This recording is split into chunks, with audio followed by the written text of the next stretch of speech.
I've got Rapio as probably being the #1 jungler in Europe right now on the console scene. The way he's been playing so far this season has been fantastic. Let's see what he plays in Game 2, because obviously picks and bans are ready for that one as well. And in Game 2, we played Naja. Did you want to see it again?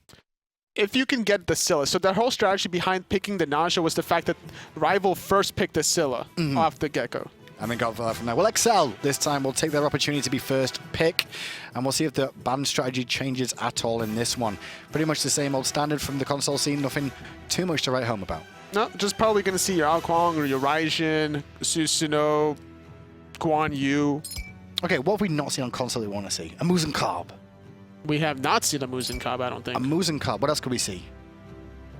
I'm giving ideas for the teams in the Europe now, because obviously the teams have kind of decided I want to see some crazy jank. Can we just see 5 Ymirs? No, Totally, no. Well, why? I'm not casting 5 Ymirs. Ymir goes in and freezes one. Ymir comes in 2. Blink freezes another. Ymir goes in again and finds a freeze. Great wall. Fantastic second wall. Third wall cuts off the whole team. And everybody lives because we're all Ymir and we do no damage. They're all grouping up. They're all using their ultimate. It's the Olympic rings. Cool. Okay, that would be cool to see all Ymirs all at the same time. And they all set up themselves to try to replicate the Olympic rings. That's true. Or they could also make a box around someone. They just start drawing things with the Ymir ults. We'll see. I think that's a bit too far-fetched, though. But that Pokemon's only available in Japan. Athena locked in for XL here. Meanwhile, Rival will take away Fafnir for themselves. Fafnir, the rise of Fafnir. What do you think about Fafnir, Tolly? The combination of Fafnir with the Cupid in the earlier set with Barrage was, I liked that whole idea and the mindset behind it because it just synergized so well. Both of you can sustain either yourself or your allies, and that's why it was working so well. You have your double stuns, Fafnir can initiate, and it does find the disarm, so it's just good initiation. I think Neith as well goes with Fafnir pretty well because obviously the Spirit Arrow can set up for the hammer can set up for the Spirit Arrow. Obviously Fafnir gets a heal by using that Coerce. At the same time, Neith, she can use Unravel to heal herself too, so well, let's sustain from those two as well as double aggressive if they want to be. So trying to fight global versus global, putting Neith against the Athena. XL could run the Athena yet again in the solo lane, so they're not revealing too much currently. That's true. If XL go for the Athena in solo lane here, what would you rather send against it? Hunter, maybe? Against the Athena in the solo lane? If you want to try to snowball early on, sure. You can easily run Uller, for example, pick up that Transcendence, just stay in laning phase and outbox the Athena. Once you hit level 12 to 13, you get Soul Eater after your Tabby and Transcendence. Then you're going to start winning the laning phase, no problem. And then you're going to... The only thing you have to worry about is the potential gain coming out of Rival. Well, XL going back to what they just played last game pretty much. Meanwhile, Rival picking up Fafnir. Sorry, Neith and now Zhong as well for that mid lane. And immediately banning Nemesis, one of Zhong arch enemies in the game of Smite. Just limiting the protections from Zhong. Obviously, you get those passive stacks, which gives you the bonus protection. Nemesis is a good idea to try to counter that. Zhong will sometimes build health to counter the Nemesis by getting the Warlock Sash whenever needed, or you could also go to the Gem of Isolation. Second map for Rival is now their option of what do they take out. And they're going to take out Bellona as well, so a Warrior focus against XL, who didn't pick a Warrior last time round anyway. So why is Rival banning Warriors here, Tolly? They could switch it up. Just annoyance of Bellona being a Bellona. Bellona is pretty strong. She has received a lot of nerfs ever since her release throughout the splits. So Fafnir was picked by Rival, yet XL still banned Bacchus. They believe that Fafnir is not going to be a Guardian, quite clearly. Well, it wasn't supposed to be, that's what they think. Maybe they're thinking that it's going to be well, it is Cabrakan that was picked up. Surprisingly enough, we haven't seen Cabrakans very often because they have been being banned sometimes. That's true. But now it's finally back. I think a lot of people have started to focus away from Cabrakan because A was banned so much, and B, there is a patch coming where you just take a couple more hits and nerfs. This is the first time that Rival has even picked Cabrakan throughout the whole split. This is the first time I've ever seen a Bacchus banned and picked at the same time. The dream. So, XL. It's his cousin. His cousin. Bacchus has got a cousin? No way. He has a whole bunch of family members. No way. They're all just drunk fat men with the same beard? Yeah. Cool, man. 2 Bacchuses. XL with the last pick available to them as well. We'll see what they're going to round out this composition with. You know what's better than 2 Bacchuses? 3 Bacchuses! 3 Bacchuses. Are we going to get 3 Bacchuses? I don't know. They're thinking about it, that's for sure. And it's going to be the 3 Bacchuses! They made it, XL, knowing how to... 4 Bacchus! Okay, mind blown. Mind blown. Just too much Bacchus in this picks and bans, for sure. I'm pretty sure XL, though, have gone with Bacchus. just to be clear? Yes. So it was actually a Raven ban, not the Bacchus. They picked up the Bacchus after the Raven ban with the Hui to synergize. So they have great initiation from Excel. Having the Bacchus, the Athena, the Fenrir to initiate, and then following that up with the Hui and so I'm really liking this composition out of Excel. I like both the compositions, actually, because Rival's got a lot of setup for Zhong to get in there. Obviously, double pillars coming out, and I say double pillars because Cabrakan's ult drops those walls down, and her as well with the pillar can allow Zhong to close the gap and get in range, as well as the World Weaver, a Spirit Arrow as well across the map to influence things. Both teams looking good. I do favor Excel's comp on paper, though. Rival, however, they have double hunters with a lot of bursty magical damage as well. The Cabrakan and Zhong is just going to do so much. Fafnir can also amplify everybody's damage attack speed-wise.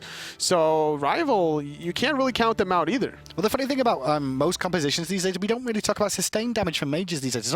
Generally, for the last season, it's been all burst. Burst is king, and that's why you see Cabrakan's. But Zhong, one of these mages that is actually sustained damage. Kind of like an Agni too, to be fair. Agni's got some burst in his kit, but sustained dot damage, same way with Zhong. We've seen some Zhong earlier on in Season 2, up until the counter was found where a lot of teams were starting to run the Isis and picking up shells to try to counteract that. It was very difficult for the Zhong to confirm a lot of damage as a response, and with a lot of sustain on top of that. There's a little bit of a risk here coming out from what I can see on Headhunter's playing Zhong Hunter, Rapio's jungling. Oh, we're going to have some fun, boys. So there we go. So we got a shenanigans. Jungle Anhur. We've got Hunter, Zhong with a Fafnir support. We've got a Neith in the mid lane, and we've got Cabrakan in the solo. Okay. Because I was going to be like, Zhong started sprinting mid. That's really risky against a Fenrir. Well, it's still going to be risky anyway, because he's not got purification, but at least he's going to be in duo with a partner. And they have double sprint, actually, in the solo lane with the Fafnir.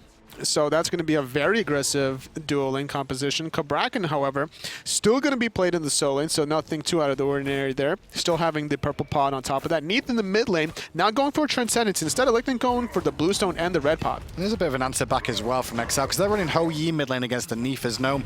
Under pressure here, but a big double stun comes out, and Rapio can put a lot of poke pressure onto Fudge, who actually just going to disengage there. Headhunter, meanwhile, he's under pressure himself in the dual lane. And as a result, he had to use that sprint earlier on, so Rival already in the dual lane, struggling a little bit, getting pushed under their tower. One relic has been used. Meanwhile, the Bacchus and the Soul are sitting pretty comfortably right now, not being taken out too much, no poke damage there. Having the purple pot on the Soul on top, though. Okay, so out of the shenanigans that Rival have done here, hang on, we'll hold that for Headhunter under pressure again. Doesn't have sprint this time to get away. And you can see around the back, Drizzi has got here, but he missed a lot of shots now using Disapparate, but a minion wave is still coming. And you can actually see Headhunter trying to heal off that minion wave a little bit there with the card and exorcism just to keep himself sustained a little bit more. This lane from Rival, though, Tolly, this whole comp from Rival, which god is out of position the most? Definitely the Zhong in the dual lane, I would say, is even like Anhur in the jungle is a little far-fetched. Zhong in the dual lane is quite a sight to see. Well, he's doing a good job so far of surviving, but good stun coming out from the belch, and I think Headhunter might die there.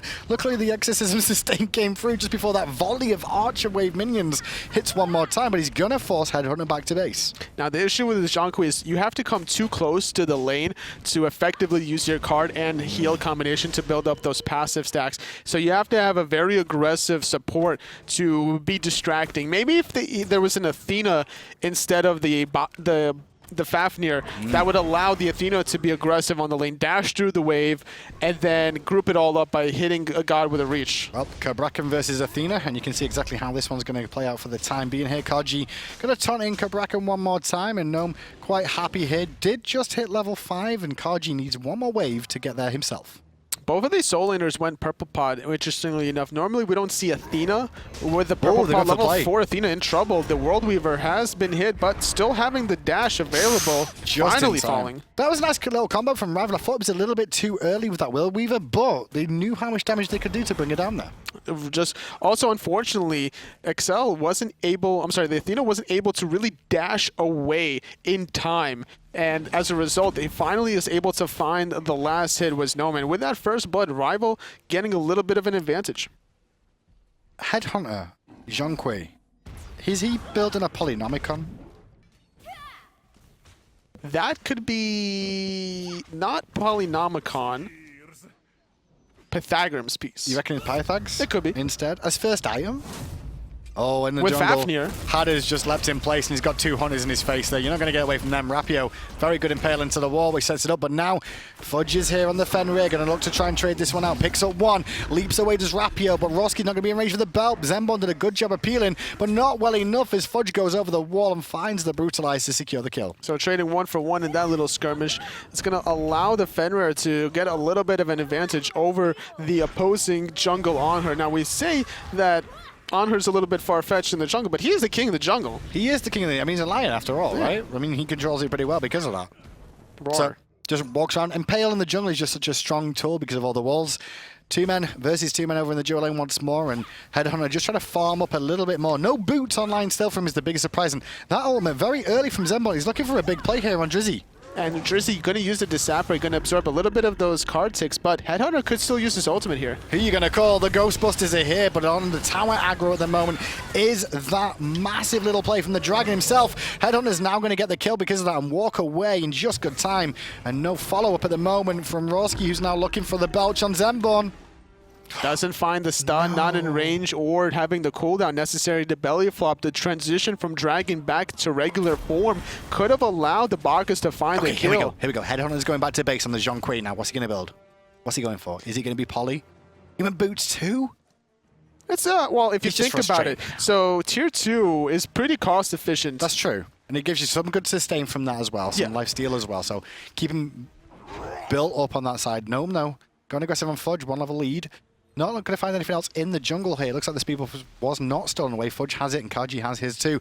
But they're looking to fully commit onto Athena on this side of the map. Going to use the World Weaver, going to find the stun, and now the rotation has been made, but not going to commit to the tower. It's still pretty low. I like the idea, just a little bit too off point there. No one wasn't in range in time, I don't think. And Rapio did not want to tank too many tower shots. Obviously not, unfortunately, there. The GG emote comes out from Drizzi, so just kind of waiting, because obviously he doesn't want to commit 1v2, just taunting a little bit. And double sprint in that dual lane is the most interesting thing out of that. And the funny thing is they both burned sprint at the same time last time they did it.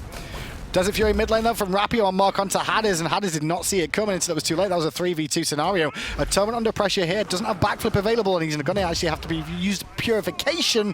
Otherwise, I think that was death, and now Gnome's rotated in, going to force Fudge back one more time. Rawski's going to get hit by the Athena roll. Backflip just in time from Atonement to get back to safety, but Kaajee's not having any of that. He will pick up the kill, but now he's under pressure himself. Beautiful ultimate from Cabrakan. Headhunter finds Fudge in the backhand side. Kaajee going to fall as well. So overall, that was a 2-for-1 exchange in the favor of rival. Well, the dwarf is going to hit the fat man on the back of the head, but the fat man doesn't really care too much. He's got his alcohol in tow, so we'll continue farming at mid lane here. Rawski could get pressured a little bit, but hi-rez has respawned now. Got that Transcendence online and tier 1 boot, so hi-rez now starting to stack in the mid lane against this Neith. Which is really important to try to catch up to him. There's going to be more mana sustained to allow the Hui to just basically use those ricochets anytime he pleases, whereas Neith has to be a little bit more mindful about when she really wants to commit with those abilities. She has to confirm them, so she has to wait for a little bit of a setup initiation before going in. Interesting lane switches coming out here. You can actually see Headhunter went all the way over to the solo lane to farm up a little bit here as well. Gnome transition to mid lane, so we're doing ring around the roses a little bit, because I actually think we're going to see Neith potentially swing into the duo lane. I'm not so sure. Yeah, I don't even know what's happening anymore. They're just moving around all randomly, right? It's just like the Globetrotters. I don't know. You just don't know what's going on. I don't know who they are. Are they bad? No, they're actually really good. Oh, they are? Yeah. Okay. They're amazing. You should go watch them one time. What's that? Baseball? Hockey? It's basketball. Basketball. Oh, I know that one. That was pretty good. That was a good one. I like basketball. I like the taunt and try to throw each other off. Right Harpies are about to spawn. Fire Animals have spawned one more time. SCL have 2 members grouped up in the mid lane right now, and they're currently 4 kills down and about 2,000 gold as well. Those Fire Animals are going the way of rival right now.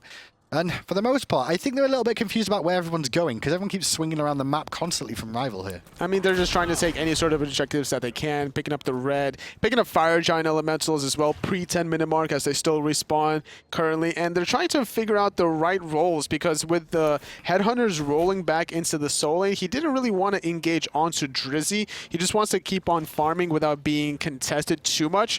And maybe if No made the rotation back into Hunter, maybe they could find the kill. We've got 8 people in mid lane here, and they're actually looking at Hadders here, Rival, and going aggressive. His Headhunter here pops his sprint, and the ghosts are out, but it's not going to be enough to pick up Drizzle because the massive use of Disapparate comes through in time. Rapio, Desert Fury connects, but not enough damage, and Headhunter's forced back as well. Being engaged on by Fudge here, and Fudge will get the kill with the Ragnarok, and then brutalize as well, but Duke's out before Atonement can find a Spirit Arrow. There's aggression from Kaajee once more, trying to lead the fray forward, but XL are just too low right now. The rest of the team do not want to push on. They have to be careful. The Athena taunt them. Really nice ricochet from Hadders. The taunt during the leap from Anhur, not on the mark, and as a result, everyone is safe from Rival under their tier 1 tower. The teleport was used from Gnome. He made the rotation, but it looks like the team fight has disapparated. Really, not really much going on. As left side mid Harpies are going to get taken by XL. They will go down. The Gold Fury is warded up by Rival here, so they can't really look at it XL just now, especially after how much health they lost there. And nobody on either team has Wrath, so it's going to be all based on ability damage as Rawski going to get control of that Gold Fury pit. But a lot of ultimates were used by both teams, so not really looking for that. As the left-hand side just going to share some farm with Drizzi as Fudge. He is behind a little bit. He's 2 levels behind from Rapio currently, level 11 on the Anhur, working on that Transcendence from the jungle side, just going to be able to aggressively keep on using those abilities, which is nice because you can use all of your abilities offensively and defensively, so why not Transcendence? Anhur's just one of the best all-round gods in the game, I want to say. From a Honda standpoint, he's got everything you need. Escape ability, engage ability, survive, everything. Just everything's just so good for him. Immunity, damage, knockback on your jump. His kit's just perfect, and he's one of the best gods to play as well, I feel, just because he's got so much versatility in his kit. And what's interesting about it, too, is like he's such an old god that he never needed to even get like redesigned really with any of his kits. Well, talk about this. Gold Fury is under engagement from Rival here, and Rawski's being zoned out at the moment by Gnome, and Rawski knows something's up, but can he get there in time? I don't think he can. Already done it. Rival get the Gold Fury. Now Rawski's like, well, I've got to get out of dodge. He's going to belly flop away, get hit by a Whirlweaver. The acid spitter from Zenborne and Gnome. Well, he tried to slow his team down on purpose, but Rapio, the Desert Fury, will secure it, and now it's Drizzi under pressure too. Tier 1 tower on the left-hand side getting dove, trying to confirm Drizzi. Meanwhile, on the right-hand side, Kaajee was able to confirm this tier 1 solo tower. So objectively, still finding something at least on that side. I think the issue XL's got here is they didn't pick 2 Bacchuses. They had the opportunity to do it and pick some bands, and they didn't.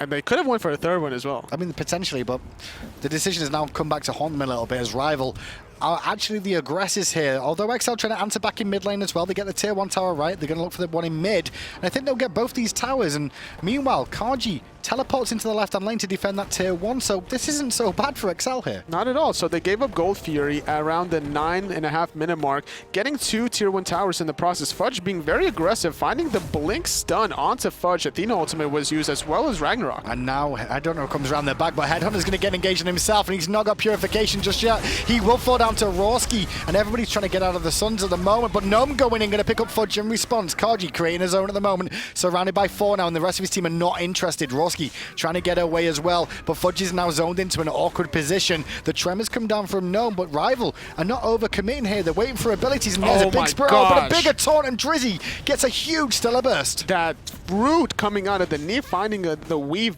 triple root there coming out as Rapio is finding the kill onto Rawski. So far it's been a 2-for-2 team fight as Rapio is barely able to disengage. Drizzi disapparating away. Gnome finding the tremors, trying to find the kill. Stunning it out is the Fafnir. Rapio coming back in with the Desert Fury. Gnome securing Drizzi, and Kaajee's going to run away. It's kind of a repeat of last game now as well, Anatoly, because they were just fighting all day. Rapio just came in with a blink on Anhur into an impaling, forced that whole engagement that just lasted for the last 2 minutes. And I love the confidence to be able to consciously pick up blink on a hunter jungle just to make plays such as that. That's the kind of the confidence that you need at a high level play. Like, hey, I can mechanically hit these abilities. Not only that, I'll blink in and hit these abilities, no problem. I mean, to be fair, what else do you really need on an Anhur other than purification? Maybe Sanctuary Sprint, but if you're jungling, you should be hidden away enough anyway. Sure. And that also, by being this aggressive as the Anhur, you can blink in, engage, bait out some abilities, and then jump away,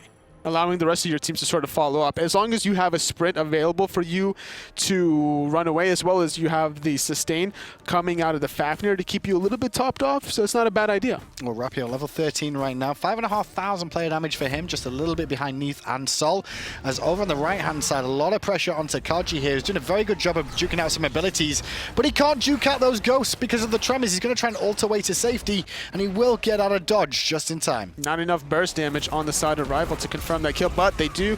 SCL, on the other hand, find the kill onto Rapio, so beautifully done there. They're trying to extend this lead onto Atonement. Rawski going to get focused out, however, with a nice route after the stun, forced to belly flop away. Zenborne picking that up. Yeah, the acid spray, just enough of that one. Backflip from Atonement, doesn't recognize that hi-rez is around the back, but hi-rez missing a couple of autos and can't really get involved in. He's actually going to run away and leave Fudge all isolated and alone, and Fudge goes down too. So Rival are turning this one round as they now look at hi-rez. hi-rez looking like he's going to fall, jumping away. The route doesn't matter. We have Gnome blinking in, confirming the kill. So even though Rapio was the first to fall, Rival instantly responding with 3 kills of their own, and now they should be able to push this tier 1 tower 4v2. Well, it's going to be a difficult ask because that's a lot of burst damage coming out from those two, but still they're doing a very good job of it. The Supernova from Drizzi takes out Headhunter, and that should just stop Rival in their tracks from trying to take this now. There's a beautiful taunt into the Supernova. Double taunt, double Supernova. Now Rival has no possible chance of getting this tier 1 tower. For now, SCL holding that off. Currently, Gold Fury still down for about a minute and a half. They're trying to find a little bit more pressure onto Gnome, but nobody really to follow up off that taunt. Well, Rival are at a kill a minute right now. Meanwhile, SCL are at a kill every other minute.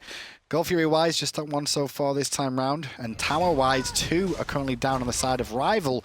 So when you look at it, SCL, they're kind of on the map right now with how things are going. The rotations seem to be working out, and even if they don't win these team fights, they're still doing an okay job at doing the overall objective, which is the Titan. And now with this Neith World Weaver and the Anhur Desert Fury, that's going to be a kill onto Kaajee. Gold Fury is going to respawn very shortly here, but with this rotation with Rapio in the solo lane, currently sitting at level 14, coming from the jungle, it should be a free tier 1 tower in the solo lane. There's a rotation being made from Rawski, but he's a little bit too late. And it's only Rawski as well. He's a Guardian. Bacchus at level 10 against these two. He's not going to be able to stop them taking this one down. Meanwhile, they're trying to answer back on the left-hand side SCL here because hi-rez is actually pushing up on a Hou-Yi where he was mid lane onto the tier 1. He's got support as well coming in from Drizzi against Headhunter, who's now going to have to 2v1 and deal with both these carries. And Headhunter's going to find out Zhong doesn't work in the Hunter role very well. Not quite efficiently enough. 1v2 not going to really work out for Headhunter. Level 13 currently does have Gem of Isolation finished after Shoes of the Mad Guy. Still holding off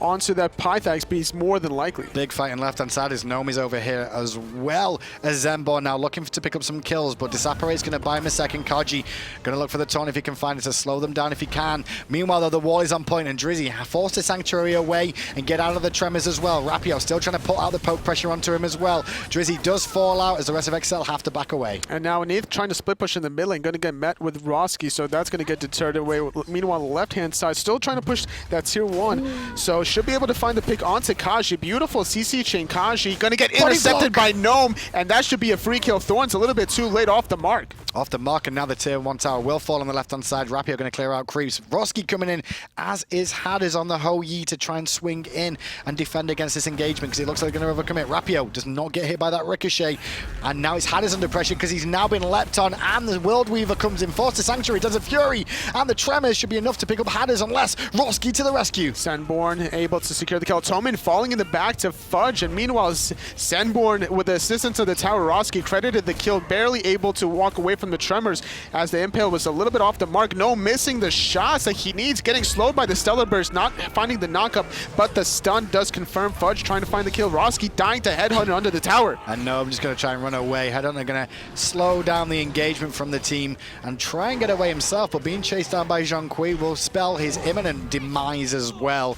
19-11, and this is Friday night. Fight night is basically what's happening in Smite tonight. Basically 3 for 2 at the end of that engagement, and now the Gold Fury is going to get started by SCL, and this is very important for them to get this Gold Fury and trying to stay relevant. They don't want Rival to run away with this one. Currently Rival are ahead 4,500 gold, but after this Gold Fury should be down to about 3. SCL could actually win their first game if they keep playing the way they are doing. They're not doing too bad for themselves. Sure. Rival are winning their team fights, but if they can keep finding things off the back of these team fights, SCL, they could win their first game in the SCL. It's very possible. They have the CCs that they need to with this Athena and the Bacchus combination. They've Double Guardian is just so beautiful, especially when you have Fudge on the Fenrir following up off of it. The late game damage from SCL, the Hou-Yi and the Soul. It's so much damage. I mean, they've got an opportunity here, SCL, to win their first game. Rival, they've given them the window of the picks they've made and the positions they've put them in more often than not. The picks are okay. It's just positions are kind of skew whiff, a little bit jank, but it's still fine. Like, they can still come out of this one, Rival, but SCL have an opportunity. Certainly do. They have to capitalize off of the aggression from Rival continuously. So as long as SCL has the wards necessary, and if Fudge continues to find the pick onto Atonement the same way he did the last engagement, then that's something that could be continuously exploited. Round the back come Rival here, walking into SCL, isolate from 2 angles, but instead it's Rapio under a lot of pressure, forced to purify away. Gnome creates a zone with his ultimate, and the tremors are on point. Kaajee is forced out of the engagement as far as the eye can see. Meanwhile, Fudge goes to the back and does pick up Rapio, but now Zenborne's here to slow him down too. Good flip from Rawski to slow him down a second, but it's not enough to stop his teammate Fudge from dying. Tremors down one more time from Gnome, as they're now looking for Kaajee, who gets isolated one more time. Kaajee gonna get intercepted by Headhunter. The dash not gonna allow him to survive tier 1 tower, not gonna help him to get out of those tremors, so Gnome credited with that kill. 2 for 1. Rapio getting traded yet again very efficiently. Tier 1 tower falling in the favor of Rival, and they're trying to get another kill onto Hatters. They're going to keep pushing because Drizzi's on the left-hand side of the map still, and there goes Headhunter going in as well. The hammer connects there from Zenborne, and Zenborne takes one more tower shot, and that'll be enough. Good combining with the ricochet from Hatters there. Beautiful jump up in time to avoid the card coming out of Headhunter. Hatters has to give up this tier 2 tower, however. Atonement doing a good job with that red buff. Rawski, however, feeling very confident, jumping in, finding the stun, and Hatters finding the kill. And now they have to figure out a way to use this player advantage with Kaajee respawning, not having his ultimate available quite yet, but they still have a 2-player advantage. They should be able to push up the tier 2 tower in response. Yeah, Headhunter just hung around a little bit too long there and got his own headhunted now.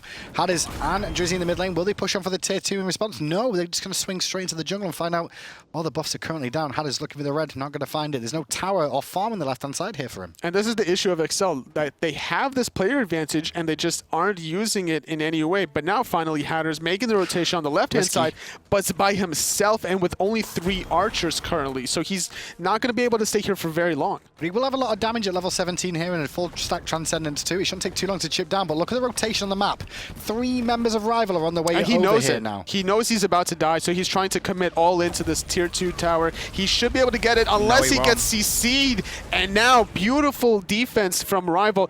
Even though this tower got that low, but beautiful idea by SCL trying to sneak this fire but giant. It's Gnome versus 4, and he's doing great work to slow them all down. Gnome gets 1 kill, looking for the second, but the fire giant's going to stop him. Gnome will fall down to Kaajee, but now the rotation from Rival is on its way. Headhunter will pick up the remnants of Rawski's health. Kaajee running for his life. Drizzi running for his life, and the fire giant, well, he's going to feed a new maker in Rival who are going to take it for themselves. They had the right idea. They just didn't have the damage necessary. It's still a little bit too early at this phase of the game. They didn't have that much of a player advantage to really force out this fire giant. Sure, you got 3 members rotating on the left-hand side to defend the tier 2, but you sacrificed your Hu Yi, which would have been really important to get that fire giant. Drizzi, the hero we need, he's trying to steal away the fire giant, but instead he's just getting poked out over and over. He uses Sanctuary, use Disapparate. Kaajee's on the way. If he can juke out a little bit more, Kaajee could be back, but no, he won't be.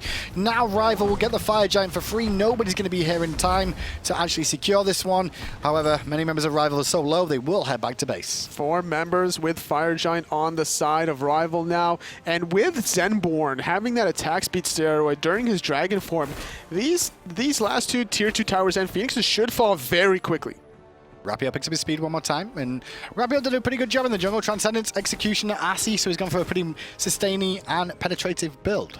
And complementing with his passive for an extra 15 penetration, anyone that he focuses, even if it's a tank on Rawski or Kaajee, they're going to fall very quickly, trying to match the late game damage onto the Hu Yi.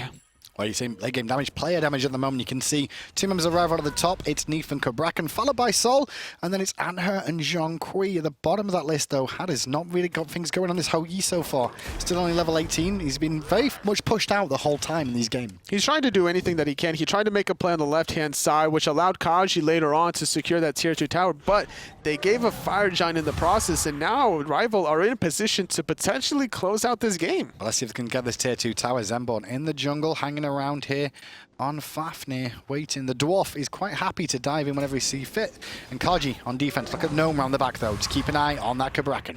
Trying to find the nice flank. World Weaver comes out, but it's on Kaajee. Drizzi taking a lot of poke from Gnome. The abilities were used. Tremors forcing out Hatters to use his sons very early on. No, and look what Gnome's doing there. He just stood there with Tremors the whole time, and people rushed into him. And Gnome's creating his own, allowing the rest of his team to continue pressuring Rawski. He's going to fall down any second here, but he does manage to pick up Gnome, who did what he needed to do, which was set up Rival to look for the Phoenix now. Rawski actually was able to escape from that barely. Drizzi very low as well, as Fudge is able to take out Rapio. So very aggressive plays from Rival. Getting the tier 2 tower, losing 2 members. Phoenix still alive though. Yeah, Phoenix is alive, and this is a bad mistake now from Rival, because XL could come back into it. Although Headhunter takes out Fudge, the follow-up from Rawski is fantastic for Kaajee to pick up the kill on Headhunter. Hadis is losing the trade there against Atonement, but luckily the teammates come to the rescue, and the little dwarf that could is going to go on the run. With his gold in hand, just chilling. See how much he can juke out here. Throw the hammer. Oh, he misses the hammer. Got to watch out for the taunt. Kaajee's still coming. Look how fast he is. He's a fast little I mean, dwarf, he man. looks fast, right? He's super. Well, he's quick as well, because obviously he's got the Talaria boots online too. That's true. Yeah, when he's out of combat, he's going to move that much quicker. It's just like whenever you see a smaller character model moving that quick with the stubby little legs. Right, can he steal this? Can he be a real hero? He's going to go in. He's going to eye things up, trying to buy some time. He can actually kill Kaajee, maybe. He could, but Kaajee's still very tanky, and he's still only level 15, so it's not an easy ask. If Kaajee dies there, that's a bit embarrassing. Well, Gnome is here Actually, to no, follow Gnome's there up, now. though. Okay. I was going to say, no. I wanted Zenborne to get the kill. If you get it with the end hand, that would have been more embarrassing. But Gold Fury gets defended by Zenborne and Gnome. Look at the little, we saw the little Fafnir model on his right-hand shoulder every time he uses that steroid. I don't think he should be able to use it on himself. Why not? I just think that's rude.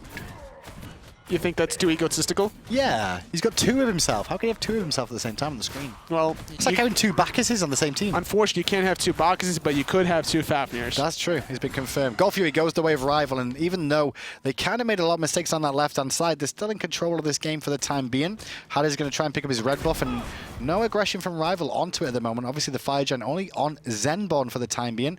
A little few, about another 30 seconds, I'd say, left on that Zenborne Fire Giant, as they're actually going to strip away the speed buff. And that's something that they should be doing right now, Rival. They need to try to be very aggressive into the jungle of XL, just to zone them out, strip away the speed, strip away red if possible, and then look for this Fire Giant that's about to respawn in about a minute. Everything so far, so good. Can we go to the graphs and just see how this game's unfolded so far?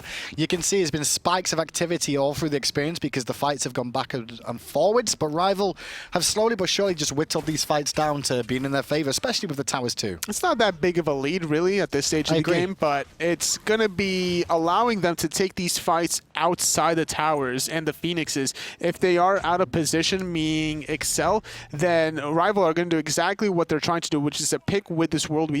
If they can find it, that's the main thing. But they don't want a Guardian, really. They don't want to invest too much into that. Headhunter now joining the crew on the Zhong. Go for a very tanky option in terms of build. We saw the Gem of Isolation, Hide of the Urchin online as well. 7 stacks on the Hide of the Urchin now, and hasn't finished off what he started with in that tiny trinket. But meanwhile, Headhunter versus the world, and Headhunter finds out the world is more damaging. Yeah, first victim of the team fight as the Suns do come out. There's some disengages from Hatters, barely able to survive that. Still being aggressed on by Zenborne. Stellar Burst coming out. Atonement falling into the bag by Fudge. So far, it's a 2-for-0 in the favor of XL, but Rapio doing a lot of damage in return with Desert Fury. It's not enough to get a kill, though, and still under pressure is Rapio, and Fudge is the one that's taking a lot of brunt of damage, and Fudge realizes, so Kaajee realizes it a little bit too late. He's under a lot of pressure. Gnome versus 4 right now, and Gnome will fall to Drizzi. Zenborne a little bit too late to help out his teammate with the Dragon form, and now he's going to run because, remember, Zenborne has to come out of Draconic form, and when he does, he stands still, and you can burst him down, and that's exactly what XL do. Guess what? Totally, Fire Giant is available. Fire Giant is available, but with this player advantage, it's 4 dead on the side of Rival. XL, they're looking for a tier 2 tower and then the Fire Giant, which I'm not a really big fan of because of how low Rawski is currently. Well, let's see how this works out for them. 5 members here, grouped up for the tier 2. Rapio in the jungle, just going to get his own speed buff by the looks of it. Not going to look to try and contest this one, but with 2 members now to defend the Phoenix, it looks like XL going to take the tier 2 and head towards the Fire Giant. Meet Rapio in the way. They know where he is now.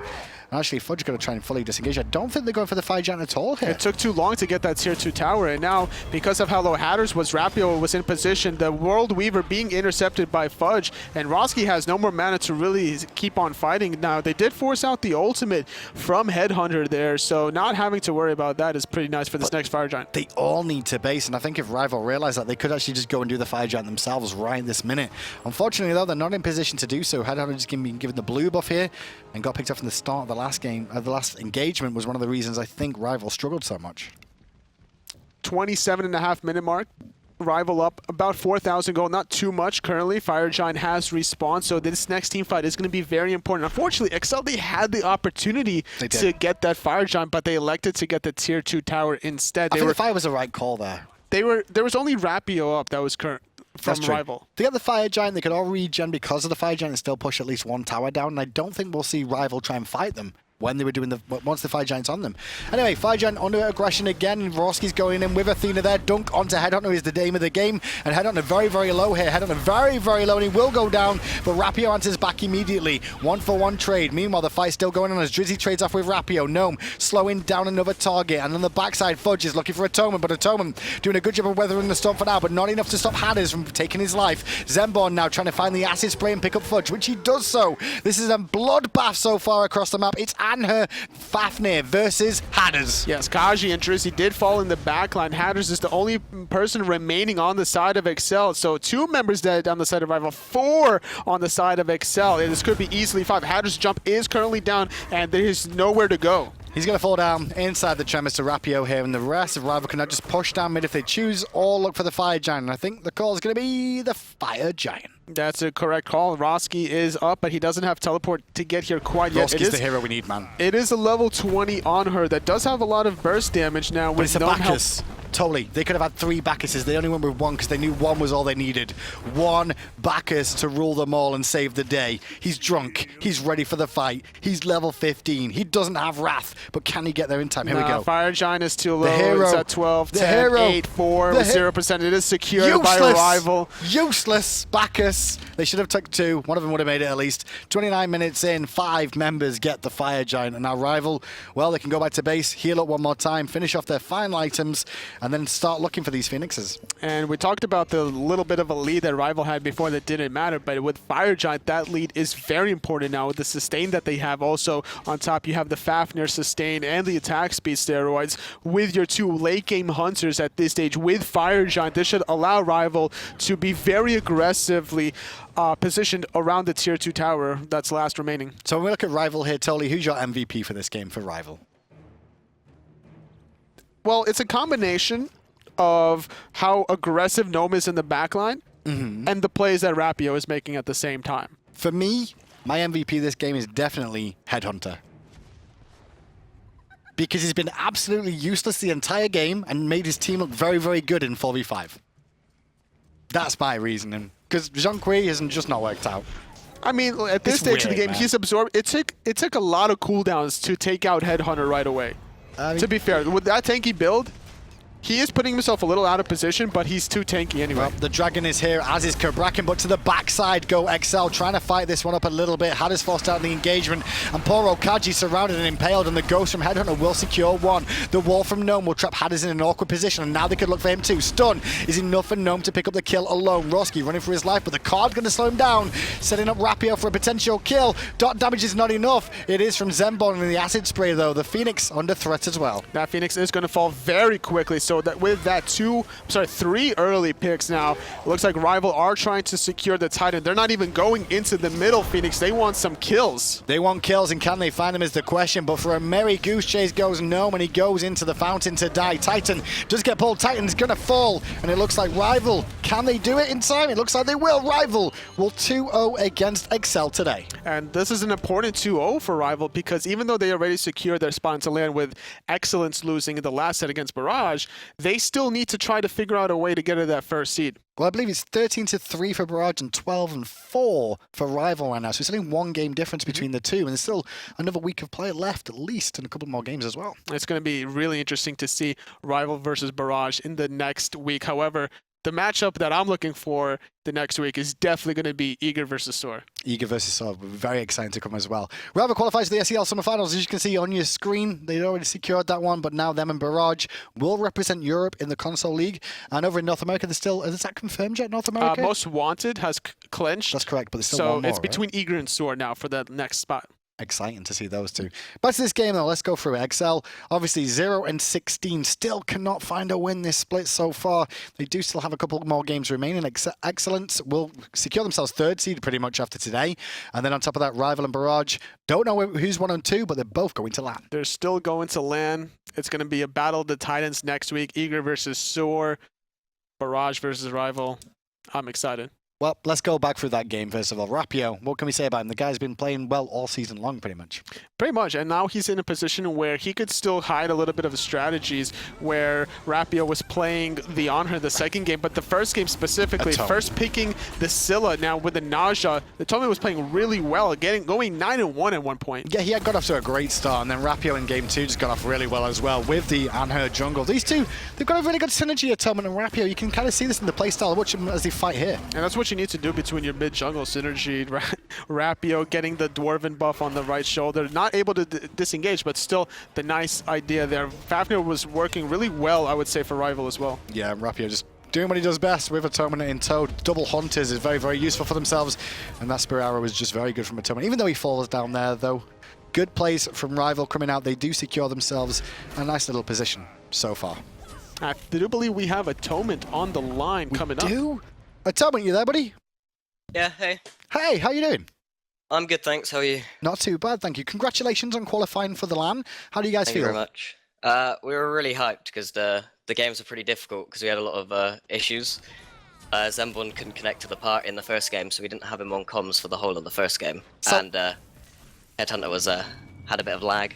So talk to me about Headhunter and that amazing Zhong game. What was the decision about having Zhong AD carry there? He said that his internet was too bad to play, so it was either put him on something that didn't require hitting AAs or to use a sub. So he told us to trust in his Zhong, and he picked it. I thought he was going to go Polynomicon at one point. That's why I was like, after the AA talk there, I was like, okay, maybe not Polynomicon. But you guys so far this season, you've had a pretty good season so far. What do you think your biggest strengths are as a team? Rapio's shotgalling's been really good. Since we've added him to the team, we've done pretty well. And Gnome stepped up in the last couple of weeks as well. So I think those two are quite a strong point in our team. So you guys clinched to LAN, and you don't know whether or not you're going to be first or second seed quite yet, but coming out of the North, looking at the North American side of things, what teams are you most worried about facing between Eager, SOAR, and Most Wanted? I think Most Wanted, because I think they play quite like us. Their drafts are slightly similar to us. And I just think they seem to be the most rounded off team currently. Seem to have got everything down. So I'm looking forward to playing against them, actually. Yeah, that makes a lot of sense from you guys. Overall, then, obviously you guys are qualified now. You're looking forward to it. Do you have any shout-outs you want to give before we let you go? Shout-outs to Team Rival for the sponsorship and just being great guys. And shout-outs to you guys for hosting the Pro League. Hey, thank you for playing in it. Without you, we wouldn't have a Pro League at the end of the day.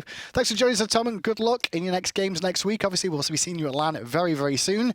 But that's it for today from us. However, we do have more going on this weekend. We do. We do have the Joust in Saturday and Sunday, and then we do have Monday Night Smite for the remainder of the SCL for this week. And not only that, don't forget to choose your class. The Tier 5 skin is being voted on right now for what we'll see at the Smite World Chest. Well, what we'll see in the Odyssey Chest, potentially. Choose your class there. You can vote over there. Now, Guardian, Warrior, Mage.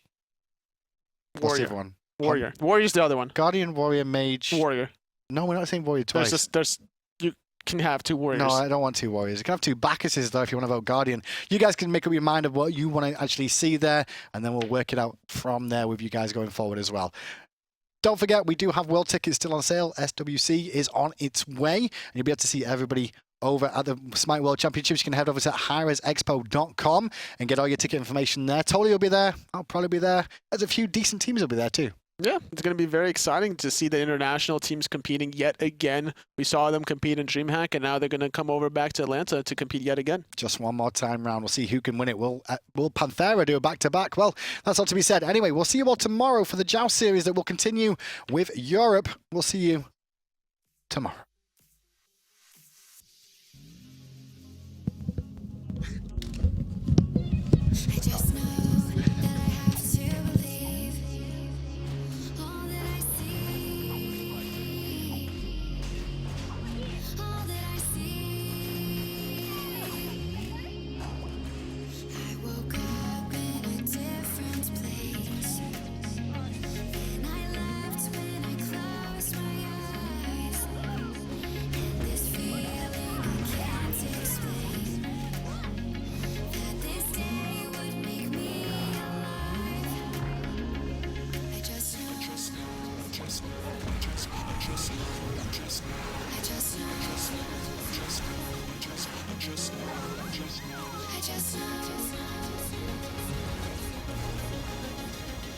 you